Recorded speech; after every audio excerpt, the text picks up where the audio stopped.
Here in West Texas, we had yet another hot day. Quite a few places in the triple digits, as I mentioned at the start of the show. 101 here in San Angelo, as well as in Robert Lee and Roby. 100 even in Sweetwater, as well as in Comanche. 97 up in Abilene. 99 in Ballinger. Big Lake, one of those relatively cooler spots at 94 at the moment.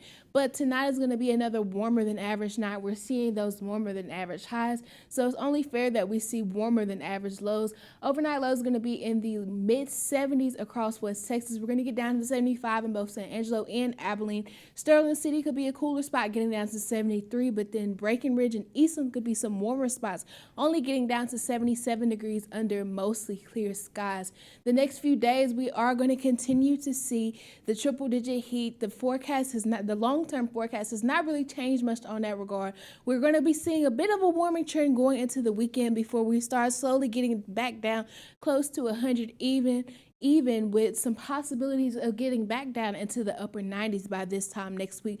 But here's why we're continuing to see those triple digit temperatures. I've been talking about this throughout the week, but we have this upper level ridge that just doesn't seem to know when to go home. Over the weekend, that's going to strengthen, which is why we're going to see those peak temperatures over the weekends on Saturday into Sunday. More of those darker reds over West Texas, indicating those warmer temperatures. But check this out, by the start of next week, we see an upper level trough developing to our west that will eventually make its way over to us here in Texas.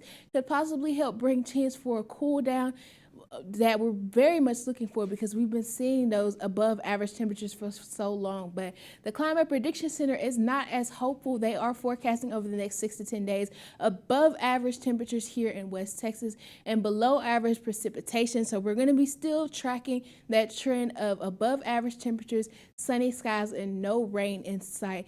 But I do want to end this forecast with a quick glimmer of hope. We really didn't get a chance to talk about it last week because of severe weather, but today is Thursday, which means we have a new update to the drought monitor.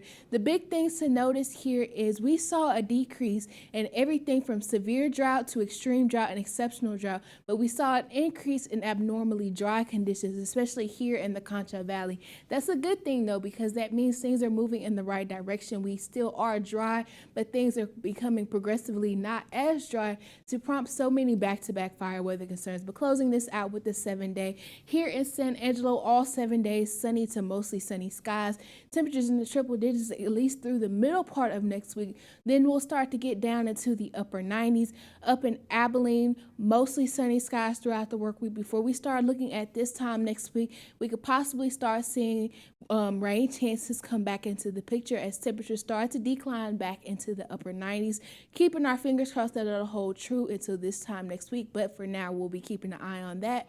Back to you, Esmeralda.